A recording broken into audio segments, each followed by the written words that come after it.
Welcome to the Herald's In Conversation with COVID memorial artist Alec Finlay. I'm Vicky Allen, I'm a writer for the Herald, and of course we are going to be speaking here with Alec, but also with Deborah Anderson, who's also a writer for the Herald, who's been on this project right from the very start.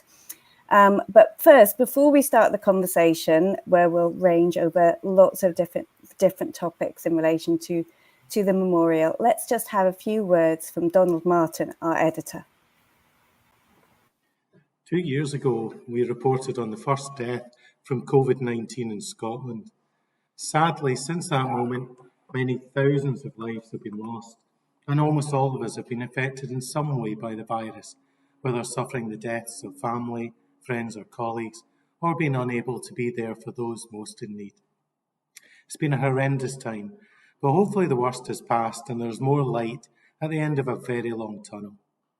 As news about COVID began to dominate our news pages, it was clear that one of the heartaches and hardships was the fact there was no place for people to go to remember all the victims of the virus and reflect on their own personal journey.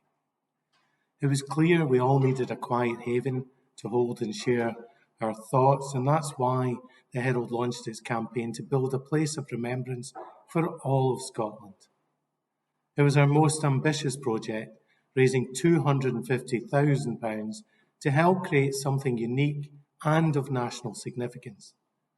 Thanks to the generosity of so many people and organisations, wealthy philanthropists, Glasgow Life, Transport Scotland, and the Scottish Government, we are within touching distance of reaching our total.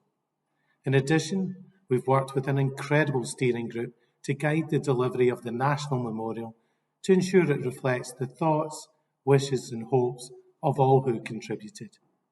Tonight is a wonderful opportunity to hear from the artist Alec Finlay on his vision for a fitting legacy we can all be proud of. Thanks to Donald for that.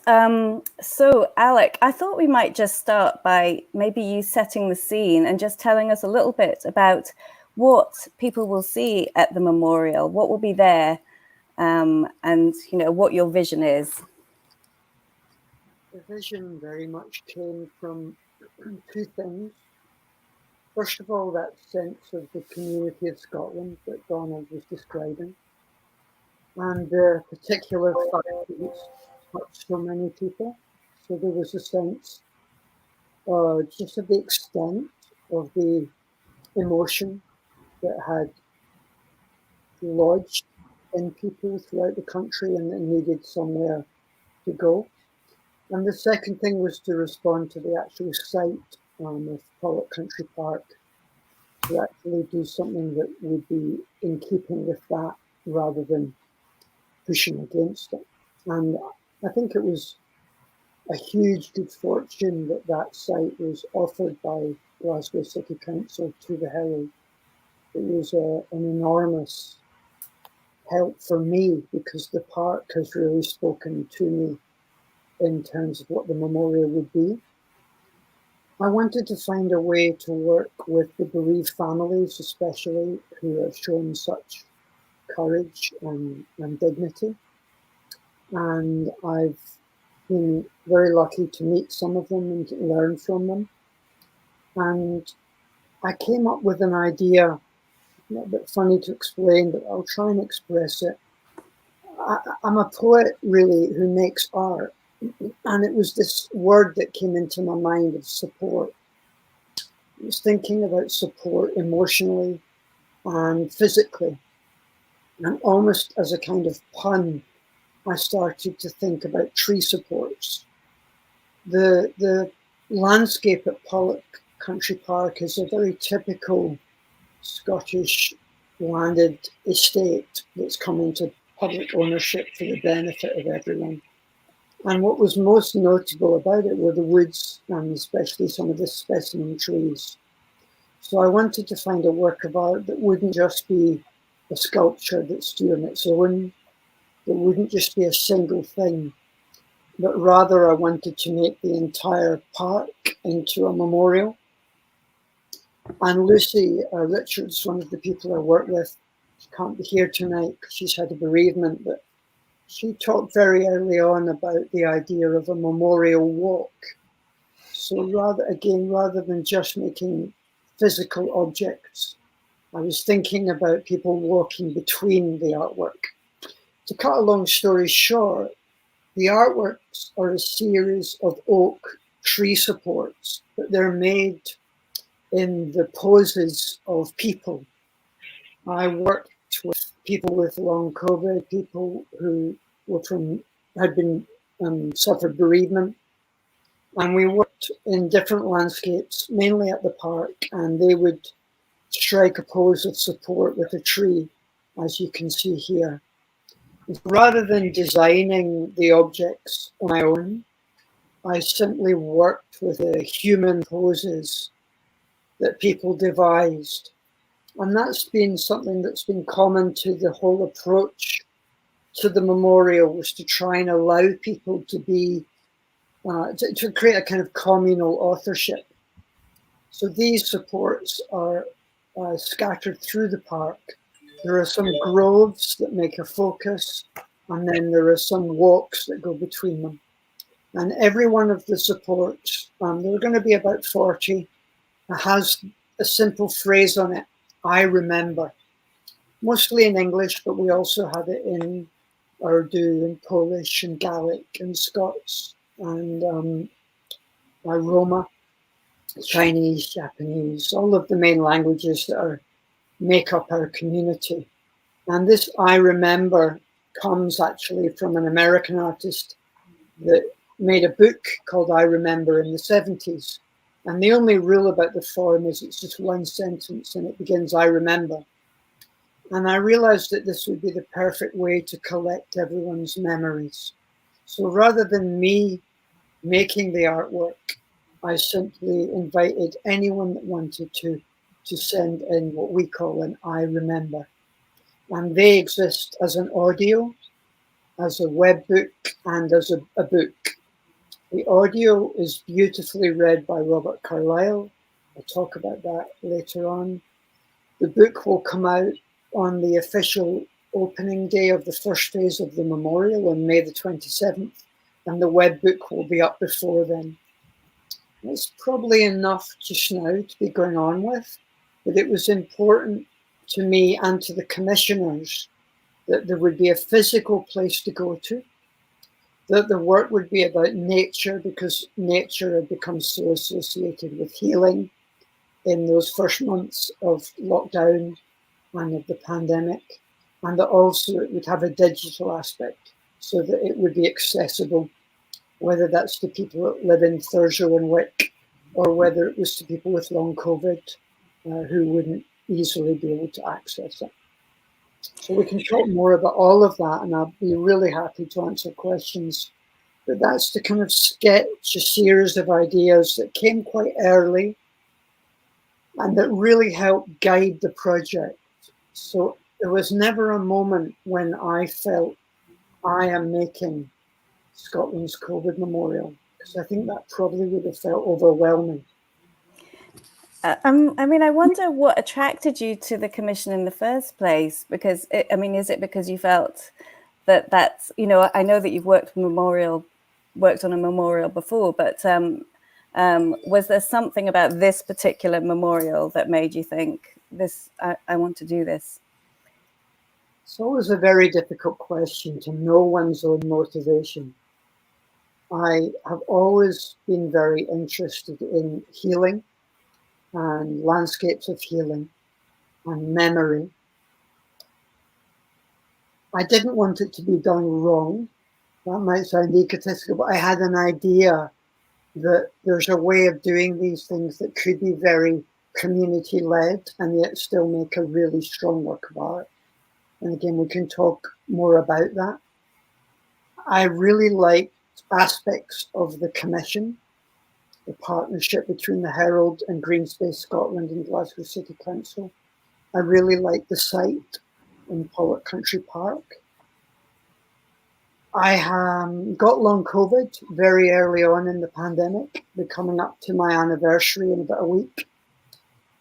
And so my life was changed by that. I already had a disability, but it made it much worse. And so I was also curious, could I still make a major work of art as someone?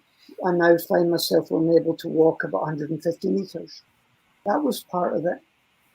I wanted something to do, and I won't be able to explain this, but there's something about my life that gave me a sense of mission for making this kind of thing, but not doing it in an egotistical way. And other people will just have to judge that as they judge it. But I have done things like this before, and I felt that I had an understanding, perhaps, of vulnerability, grief, loss, which probably goes way back to my childhood and various experiences that I don't always even theorize. But what I would say is it's an incredible gift to make work in that kind of context, because you're working with deep emotion.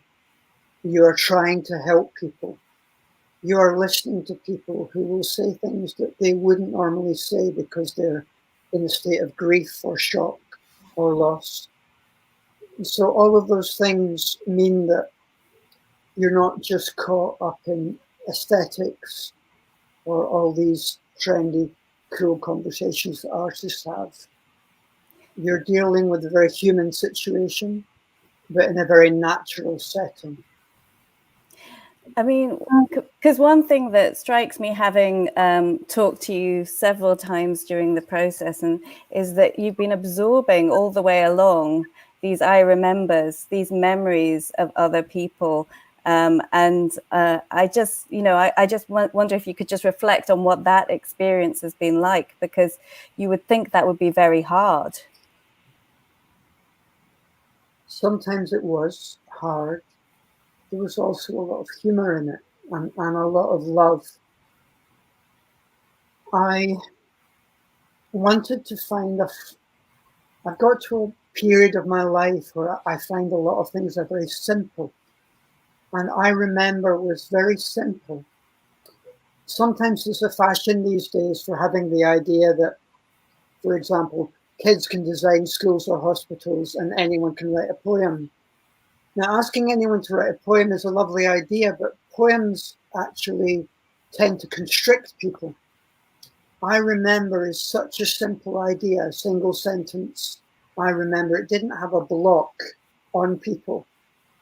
And so what was happening was people were just sending me their memories. It's such a simple thing to say. And there was a very crucial moment in it all, quite early on, when I received an I remember that just said, I remember Andrea. Now, no writer would have written something as simple as that. And I hadn't realized that the form could be used to say that.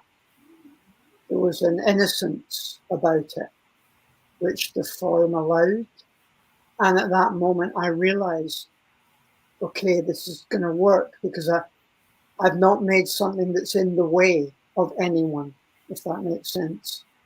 And so it was a very beautiful moment. And there was another moment when someone sent one that said, I remember Big Eileen, she was a pure tonic. And that just touched my heart. And it had all of the West Coast directness, it had humor, and yet to me it's one of the great poems of grief. I don't know who Eileen was, but I hear the love in that. And again, I'll talk about it more, but there was a particular moment when actually it came home to me, was when Robert read the I Remembers, Robert Carlyle. He was in a studio in Vancouver. And there's a point where you're making a project like this where it does become a job, in that I was editing the best text for the audio. So I looked at them all and I worked really carefully to give them an order. There are a few by me in it, but really it was what we would call a found text. It's other people's words, and I just wanted it to flow. And Robert started reading, and he broke down in tears. And it happened many times, and he would have to just sit for sometimes quite a long period trying to gather himself. Now, he's a professional actor of great experience and skill, and I believe that this text had brought things up for him that a playwright or a film script hadn't. It was just something so authentic and raw and real and truthful. And I was crying, and he was crying, and I thought, this is what we need. This is what we all need. We need to just read what happened to everyone. We need to know what happened to the people that lost a loved one, yes. We need to know about the loss of Big Eileen, the loss of Andrea, but we also need to know how hard it was homeschooling, how hard it was for people that got long COVID. And we just need to let all those experiences rest together, the big and the little, the painful, the humorous. And that's what I believe in, that works. And that's what comes over. So my gift was to come up with forms where I was literally just like a burn, the water was flowing down. And that has stopped me going mad, but it has made it very moving. It does feel like a flow of memories, and as you say, there is also a lot of humor in it and little details. Like I love the one about a toilet roll arriving in the post. Someone's memory of a single toilet roll. Yeah. I'm just wondering, Deborah, maybe you could tell us a little bit about the whole process of, why the Herald decided to create this campaign for a memorial, and what it's been like for you as part of that process. Well, again, this goes back almost 2 years when we were covering stories reflecting on people who had lost loved ones, who had been bereaved. But there was this sense that it was a grieving process like no other. They were maybe at funerals with only 5 people and not being able to hug their loved one or even go home and console one another or have that support, that physical support. And this just seemed to be coming through from a lot of people's experiences. And we had written a story with a minister on the South Side who said at some point we will have to remember this. We'll have to remember what we've been through. And that really struck a chord with us at the Herald. And we began to look at, well, what could we do or what can we do? Is it even the right time to have a conversation about remembrance? Because this was May 2020 and we're coming to the end of the first national lockdown. At that point we thought we were edging towards what we've been calling normality, and that just didn't happen. Sadly, many more lives were lost and many more people were grieving. So we did launch this conversation about how to remember, and it developed into the idea for a memorial. And we received support from the public, and they've come with us on this journey. So it's really, we're 2 years on, and to get to this stage is very significant. And we believe that when we went through the process of bringing Alec on board, that we now have a depth to the projects and the use of I Remember, along with the idea of the physical tree supports, which are made from poses of how someone has felt at a particular time. And also the I Remember is very reflective of a moment in history. It can be emotions, it can be how someone's felt or about a loved one or how they felt about the pandemic. And it's reached a depth that we feel is very important. And it's all been about trying to give people somewhere to reflect and somewhere to remember what they've been through or remember a loved one. I mean, it's interesting that you mentioned that thing that, it felt like you started very early. Was it, were we really ready to start having a memorial at that point? And now we're several years on, and it feels like we're in this kind of rush to feel like we're coming out of it. You know, maybe we are, maybe we're not, and you know, and maybe all ready to forget. And I wonder, Alec, if you could talk about why you think it is important that we remember, and that we remember collectively. I'll just add one thing to what Deborah was talking about, and what you were picking up on about the sense of time. I wanted to make the memorial slowly, and we'll be having a public opening on May the 27th for the first phase, but it won't be completed until next March. And that's deliberate because the pandemic is ongoing. And I've just been looking at the long COVID SOS platform that I keep in touch with and try and support people if I can and get support. There are almost 1 million people in Britain whose lives will never be the same again, who are still in shock. And I was reflecting today, we've had some in Edinburgh where I am, with beautiful spring sunshine, and really feeling that little shift that happens in this part of March as the world is literally turning. But for many people, this is when they went into COVID. Those 2 weeks before lockdown, the crazy delay that caused many deaths. A lot of people have anniversaries coming up at this time. And so for them, it's a living memorial, a living grief. And I've been very supported by all of the commissioners in saying that we have to recognise the bereaved families whose grief has been rather stuck like a skelf because they haven't always been able to be witnessed. But we also have to remember the people that lost the ability to walk, to work, who lost their jobs, who went a bit crazy with their families, who got divorced. All of the pressures, which one still feels at a subtle level, I think for everyone, even though there is this massive effort to pretend or push into it not existing anymore. For people with long COVID, they need to see that they were included because they're still waiting for help. They're still waiting for adequate medical research. They're still not getting any medicines.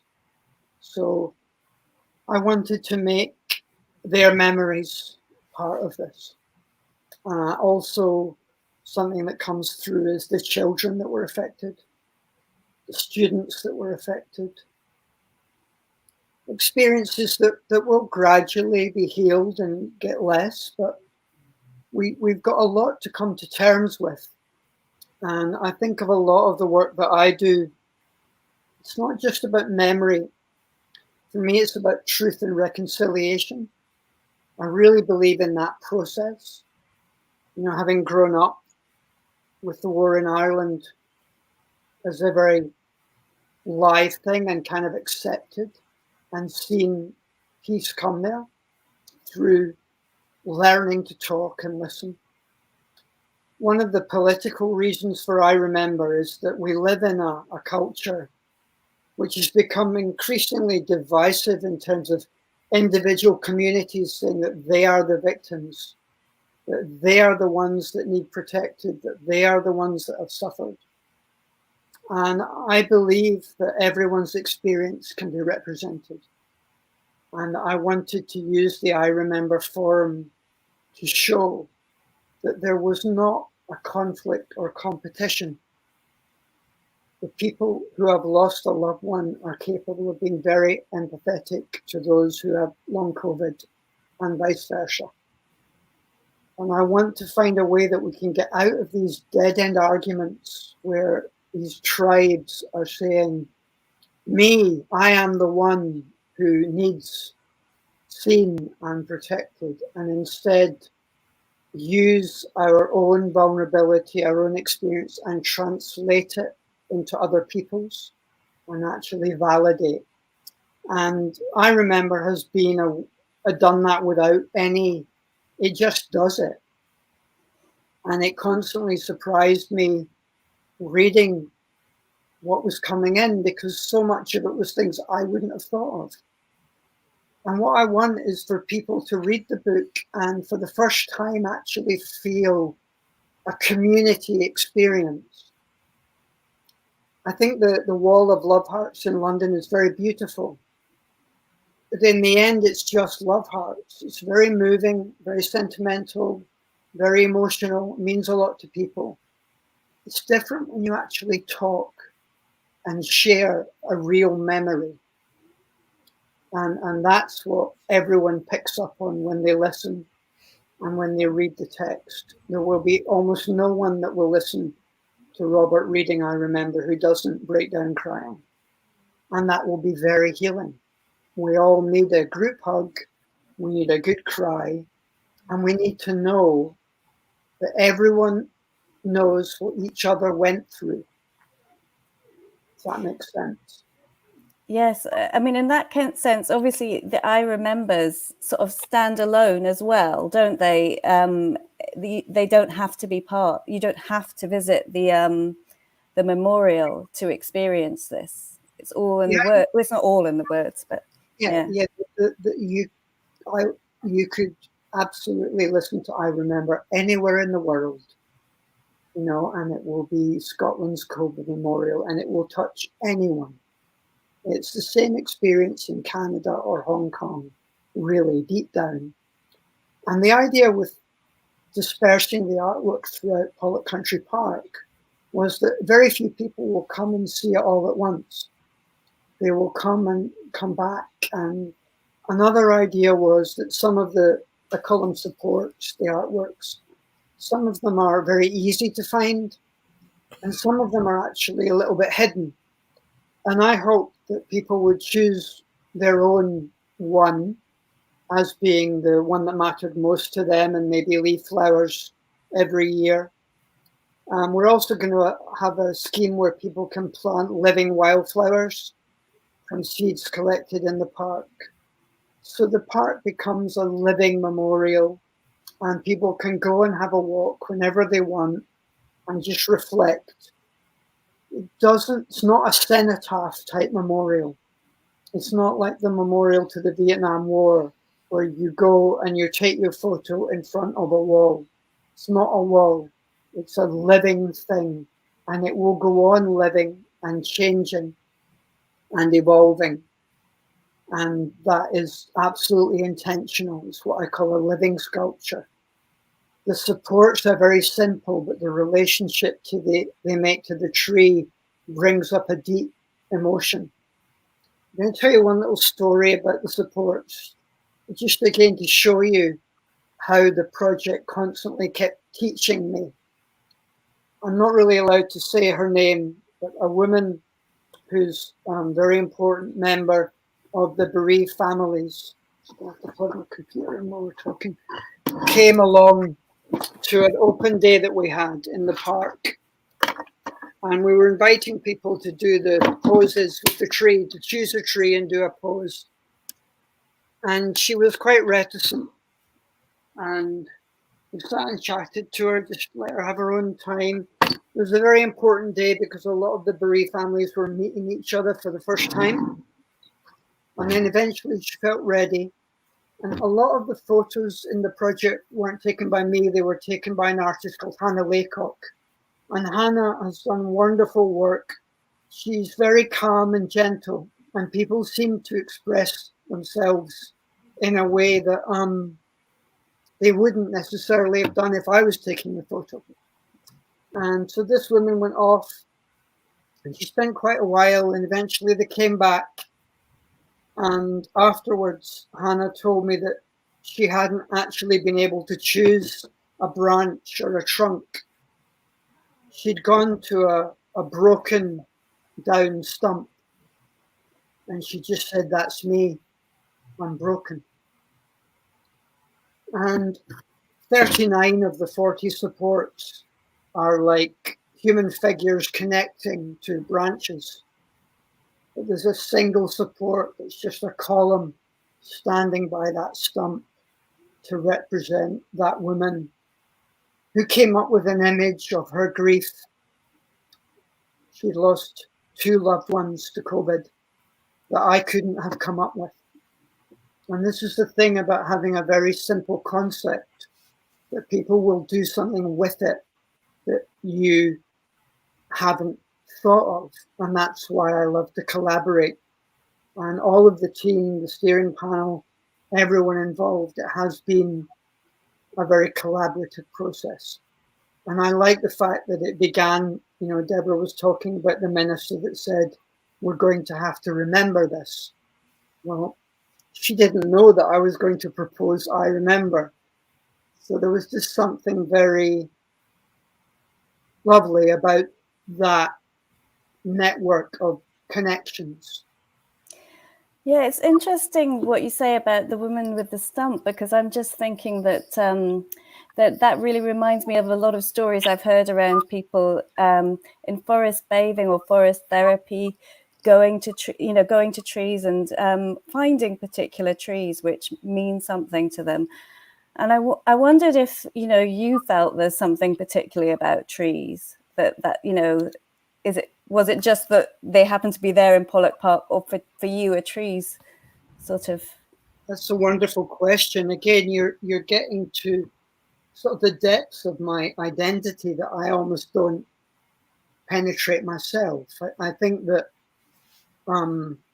woodland is very healing, and Pollock Country Park has these majestic, what they call specimen trees, that immediately spoke to us when we went there, and have a real character. Many of them are quite old. There's a very old crabapple, very twisted, right by Pollock House. And as soon as we started doing the photos with them, we just realized it was going to work. So I think that human beings make a relationship to trees.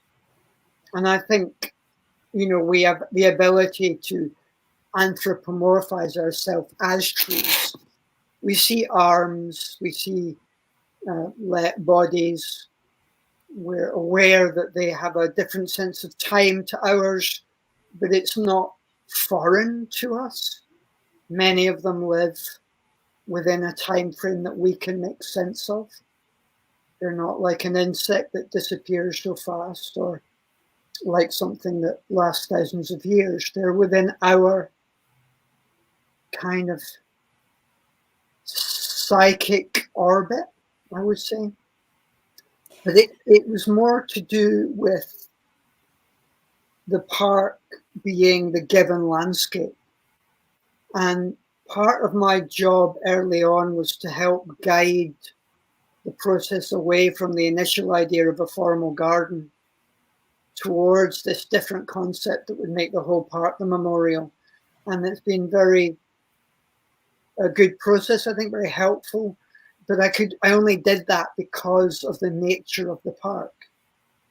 It was just such an amazing landscape, so full of glades and nooks and groves and paths, and people can get lost there and they like being there. It's a proper wild landscape. It's not a park in that sense. I mean, it's a wooded estate, and I like that as a place to work. It gives possibilities that a lawn doesn't. I grew up. I'll say one. I grew up. I think you're going to. I think you're going to touch on what I was going to ask there, because you've just said I grew up. I grew up in this wonderful, strange, magical, poetic landscape called Stony Path, Little Sparta. But the strongest connection I have to that is that I'm the same age as the trees, and that's what I carry away with me.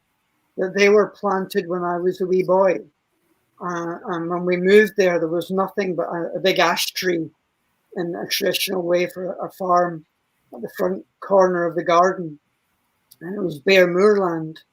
So the trees were what I felt changing that landscape and gradually turning it from being a moorland with sheep at the door into a kind of almost like an indoor, a series of indoor spaces. So trees were really intrinsic, it's like growing up with a wood, if that makes sense. Kind of community woodland that was really a family woodland. And I'm very, that was a very deep relationship because it went into my primal memory. It was long before I was aware of art. I was just aware of these trees that were growing with me. And just while we're talking about Stony Path, because obviously that's a great place of pilgrimage for many people in a different way than the memorial is going to be. And I just wondered, maybe you could just touch on what growing up there and growing up with your father's art did to your, and your mother's gardening did to your sense of the importance of nature and how we, affected how we relate, your sense of how we relate to it. It's a very deep question and quite difficult for me because I've made sense of it in different ways through my life. I had it doesn't make one into an artist. I became an artist very late on when I was 33, or a poet. It doesn't do that.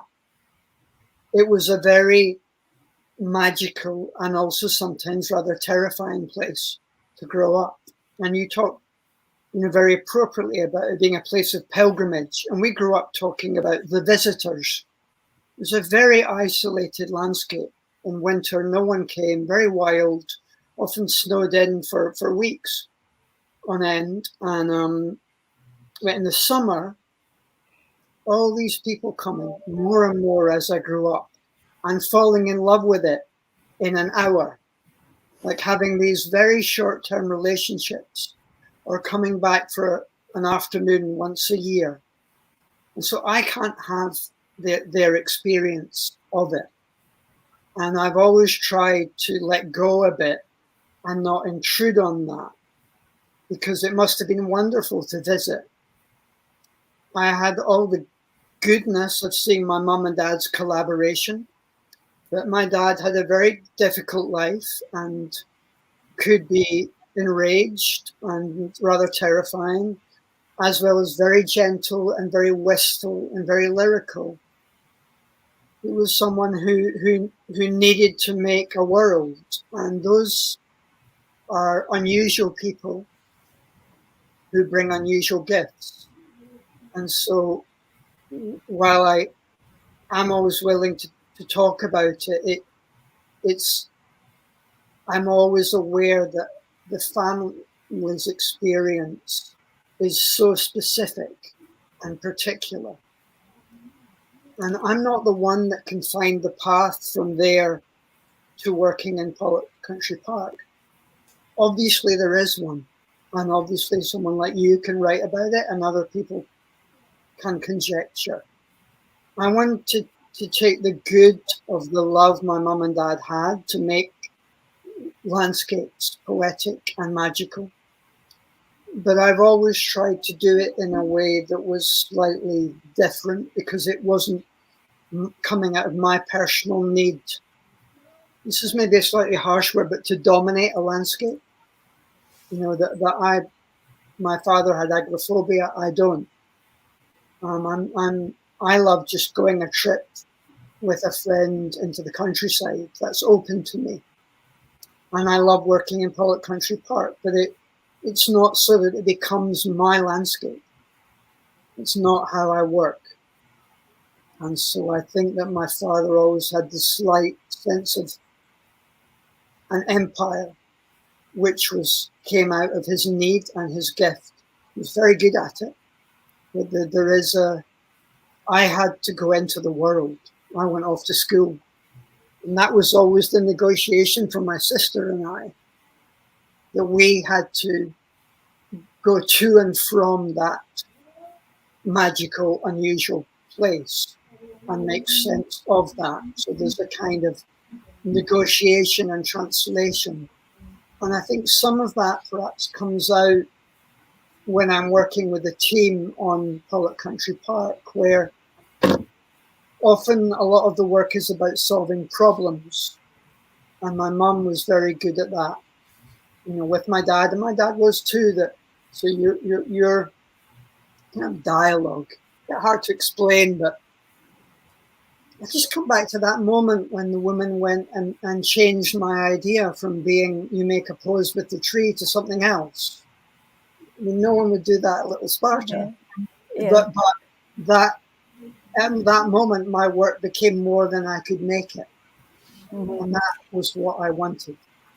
Yeah, just to say for those listening who might not know who Alec's father was, it's Ian Hamilton Finley, the artist who obviously created with your mum Sue, Little Sparta. And I just thought maybe we could also talk about, because you have done a previous memorial, the Organ Donors Memorial. And I wonder if you could just tell us a little bit maybe about what you learned from there, or where that fits into your development of how we memorialize, or what's important when we memorialize.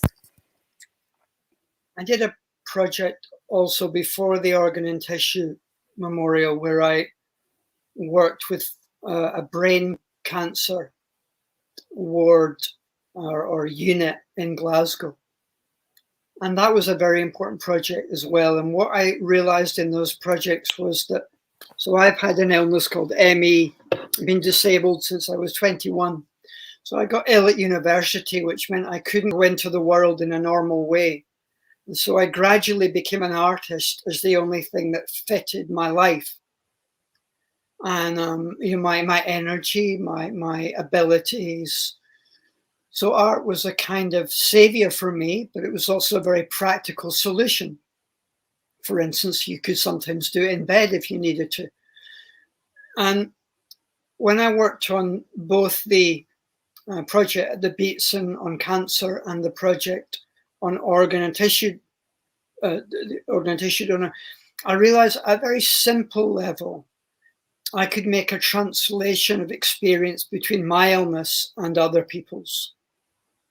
That illness itself and pain and the fear of dying and grief are a language that I understand and that anyone who's been through them understands. And so I would just listen to people, but I also felt that I could empathize and I could share my version of their experience. And a very practical thing with the Organ and Tissue Donor Project that's relevant, and it's something that the commissioners for the COVID Memorial got right. The original idea, the Organ and Tissue Donor Memorial is in the Botanics, and they were going to put it on a nice little lawn surrounded by rhododendrons.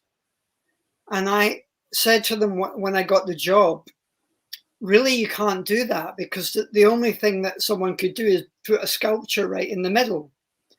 And I said, when people come to this, they're not coming to see a work of art. They're bringing grief. They're bringing emotion. This is not about making a statue.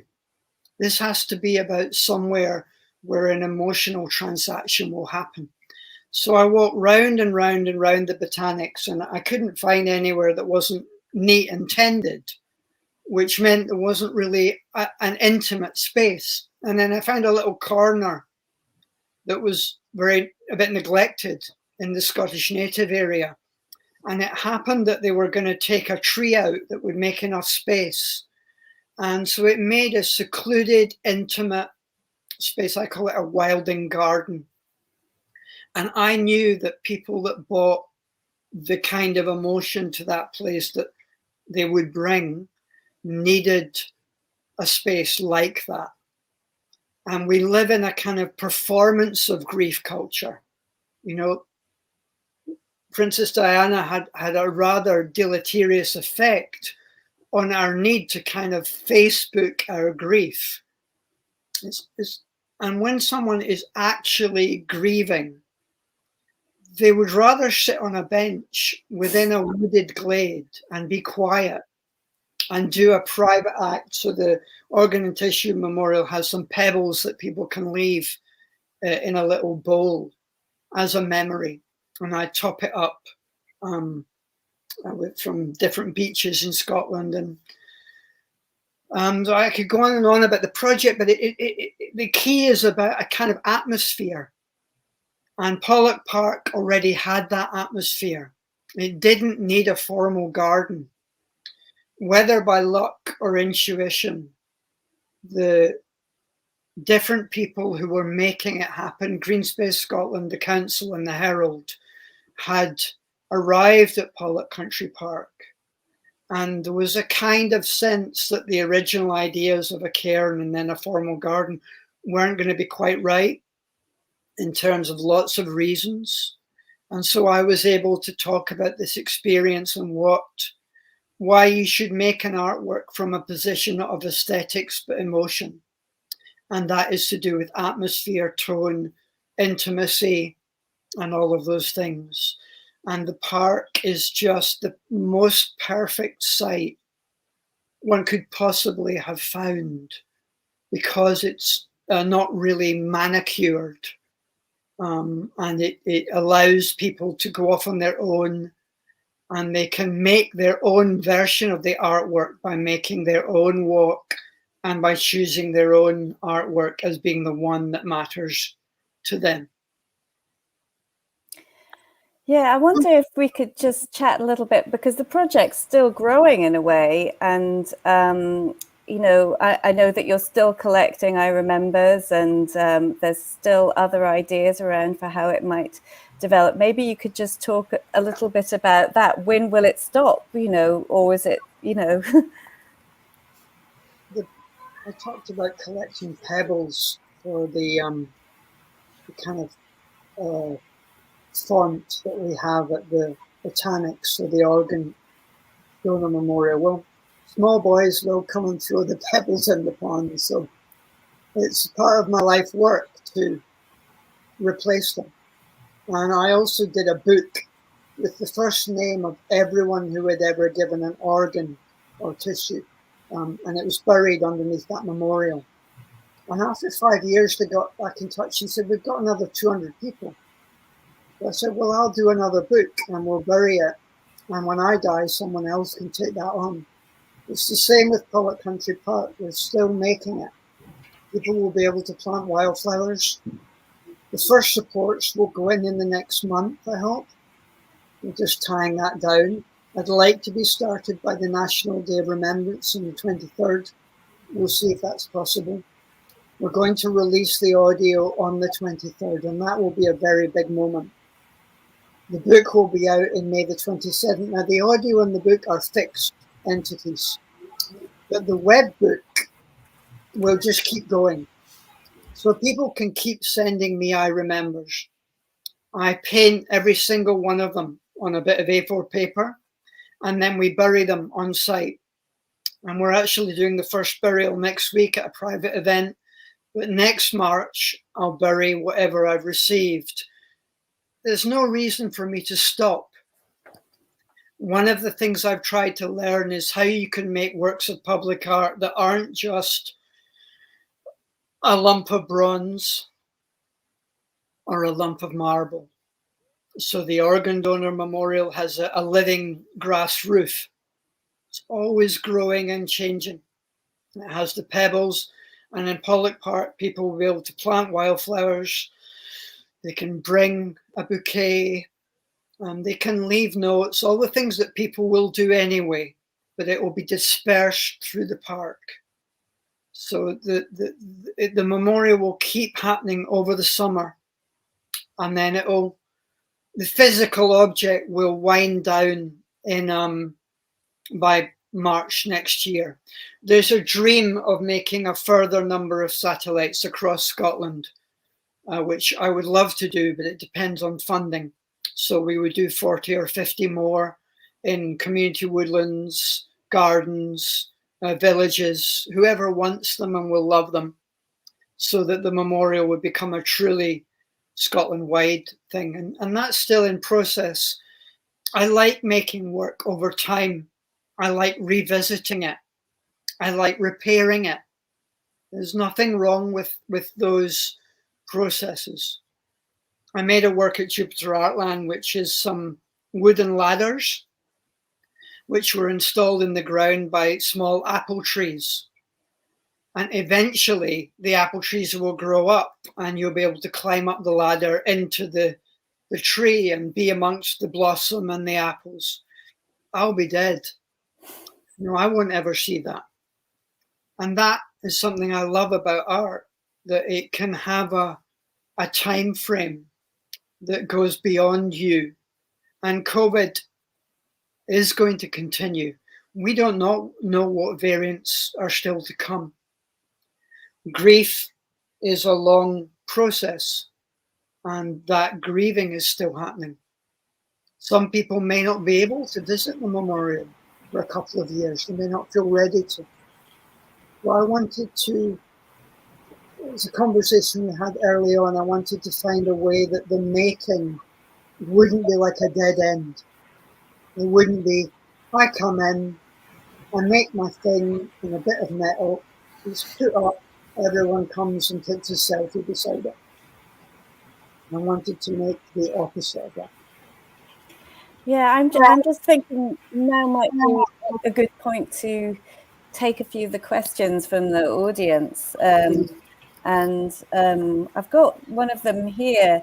Are there other memorials that have inspired you? It's such a wonderful question and very difficult to think about.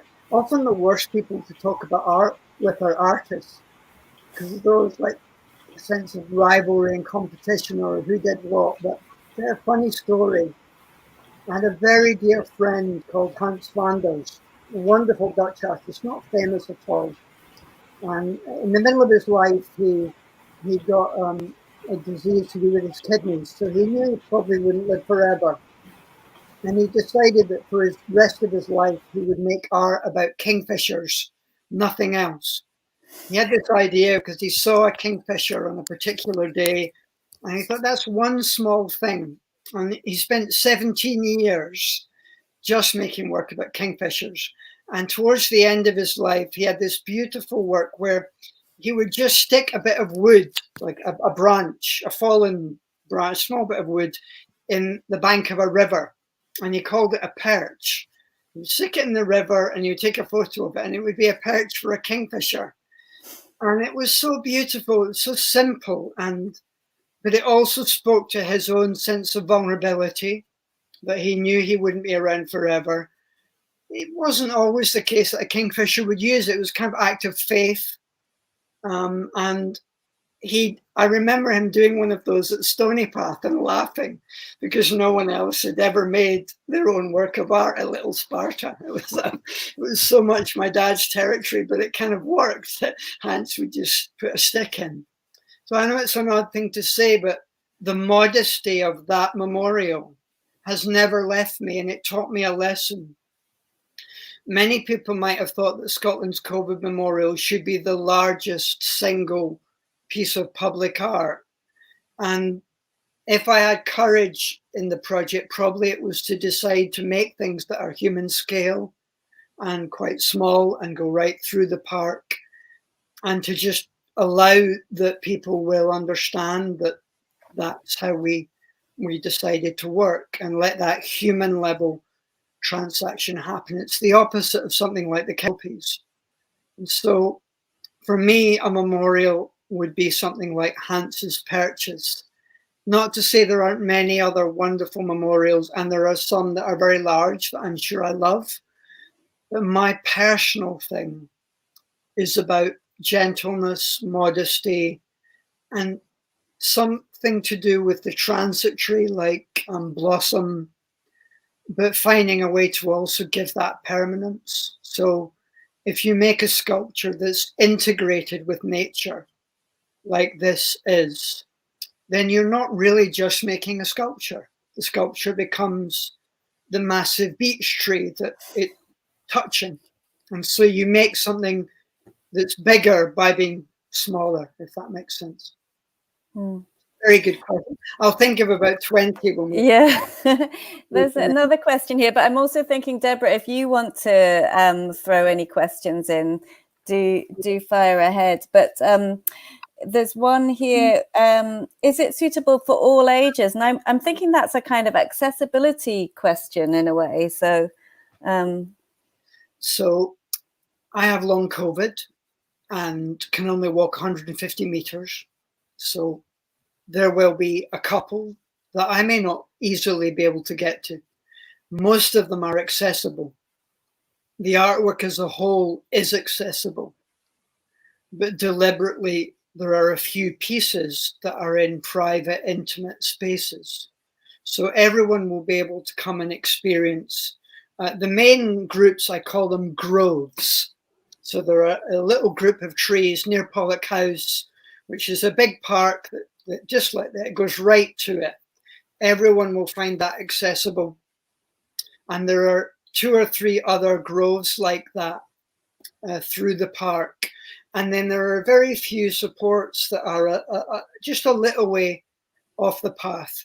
I actually would think that the furthest from the path is probably 30 meters, but there are 4 that are up a small slope that wouldn't be wheelchair accessible, but that doesn't stop people experiencing the memorial.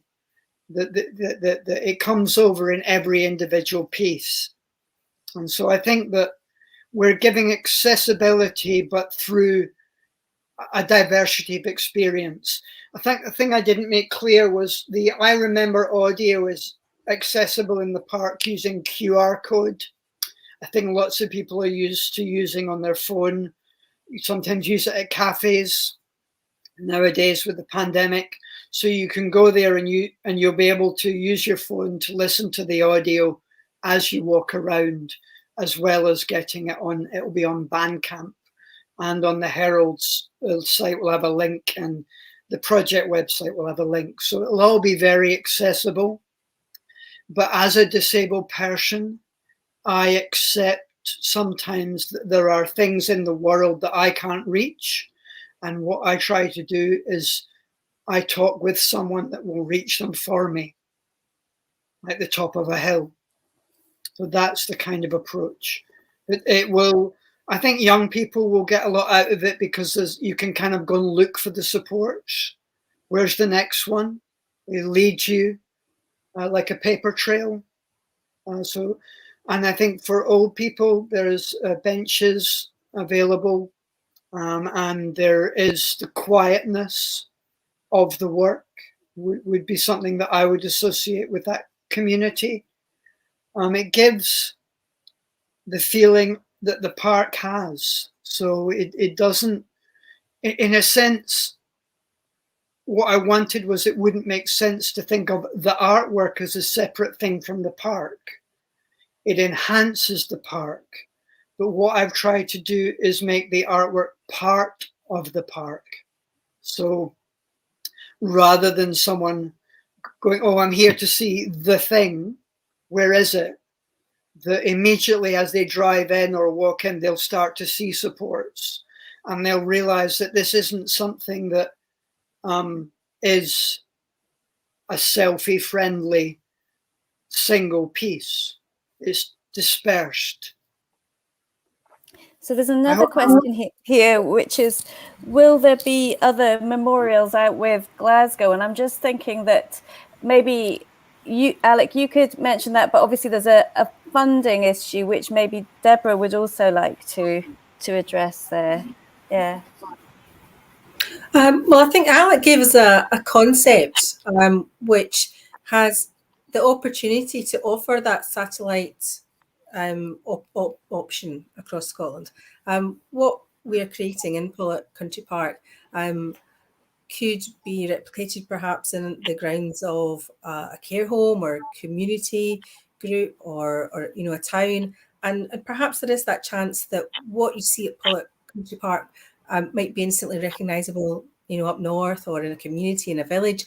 How we reach that or get to that stage is obviously for further discussion, but it was important that the idea and the concept did offer that satellite to the rest of Scotland for people to feel connected to what we're doing in Glasgow.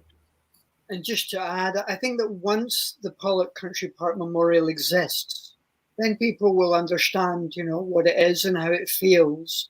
And I deliberately didn't want to be trying to make a major artwork in the park at the same time as doing, I think of them as satellites. So again, I actually would love it if this happens, if it will be happening over the next 3 years, even 4 years. There's nothing wrong with taking time. And there will probably be some venues that could afford one. There may be hospitals that want a memorial, and rather than don't know how to employ an artist and say, well, yes, we could have one of these. We'd like to feel connected to that.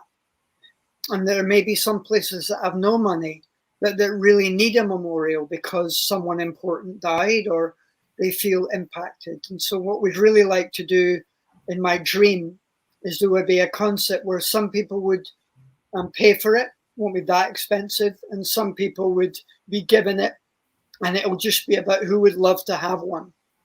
But let's let the first phase kind of be realized, and then it'll be much easier to show people, and they can go, well, do we have a tree that would suit? Do we have a landscape that would suit?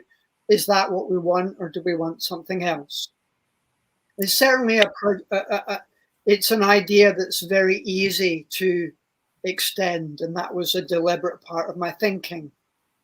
That it would have a simplicity that one of them on their own in a village in Aberdeenshire would be lovely, and gradually people would realise that Scotland itself had become a home to these memories.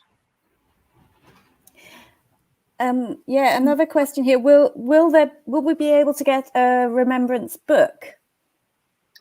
We're doing a book which is just I remembers.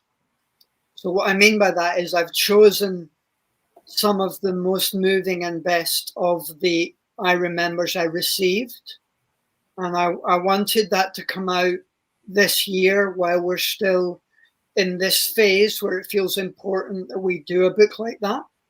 So the book is made of many people's memories, but not everyone's. The audio has the fewest, the book has more, and then the web book has all of them. And the book will come out in May, and anyone will be able to buy it at quite a cheap price. What I haven't done is make the book be about the memorial. So it's not going to be full of photographs and so on. It didn't feel that was necessary. That can all be done on the website. So it's just a book of I remembers. If we had money, and if I remember as a book really took off, and if we were receiving a lot, perhaps we would do another in 5 years. It's the kind of thing that can be repeated. I think more important than that, everyone I've shown the book to feels included in it. And what I mean by that is that there are enough memories that will be close to yours or yours or yours.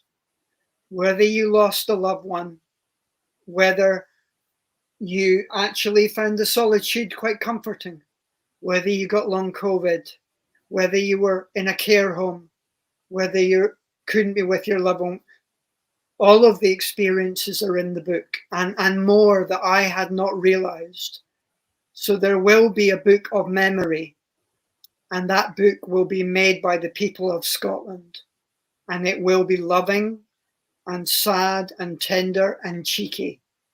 It will be what we all are, and that is what we'll have for people.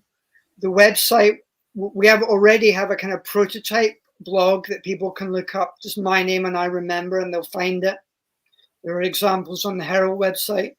So people can keep sending them in, and as soon as the audio comes out, I think everyone will get it. And then we'll just let it resonate with people. So that there is that, a communal memory made by many people. So we've gone well over the hour now, and I'm just wondering, just sort of thinking of wrapping up, and I'm wondering if, Deborah, if there's anything else you would like to add in terms of, you know, how people might get involved through the Herald, or anything, any other Herald involvement you'd like to flag up. Well, I think the important thing is, you know, it's about involving, as Alex says, the people of Scotland. It's their memories of the pandemic, and you know, we're here to listen to them if they want to become involved, you know, privately or publicly.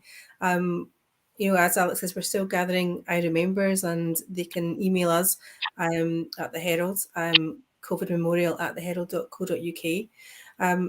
And you know, we're very grateful for everyone's support. The campaign has evolved as the project has evolved, and I think we've taken our time.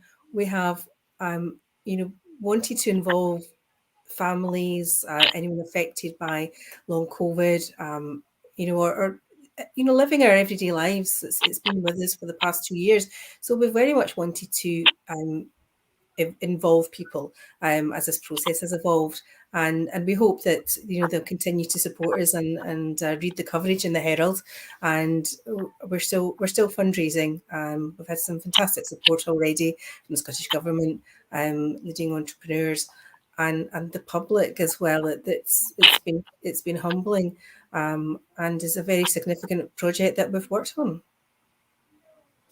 Yeah, I would just like to say the same for me, that it's an incredible honor and privilege, very humbling to be aware of the donations that have come in and will come in, and be able to use them, help people remember. Just to be this conduit for that has allowed me to be involved in something that will be the most moving thing of my life. And a kind of, also for me personally, having long COVID, to be able to say to other people with long COVID, I'm still doing this with these wonderful people. I can do this even though my disability is now severe. I want to say that as well, because I think that has helped people who are still in the shock of being in their first year or two of disability and of not having much help. I want to thank Lucy and Ken Coburn and Lucy Richards, who've been my helpers, and Kate McCallan and Hannah Laycock, who really have made the process of collaboration so easy. And to thank the team at Green Space and Glasgow City Council and the Herald. It's felt very collaborative, and I really love projects where you have people, as it were, speaking from different houses, you know, different knowledge bases, different skills. And it's been a really wonderful exchange.